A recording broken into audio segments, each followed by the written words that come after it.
ভাই কি করেন ভাই? এনে মতন কে? এনে মুতলি কিন্তু 100 টাকা দেওয়া লাগবে। তাহলে আমি আর মুতবই না।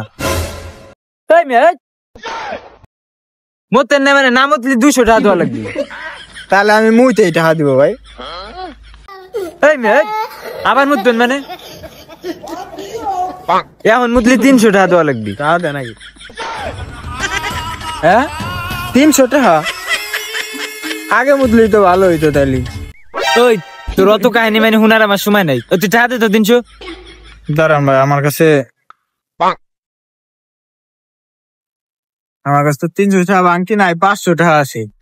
টাকাতে ভাঙাই দে। কাকা 500 টাকা বাংটি আছে?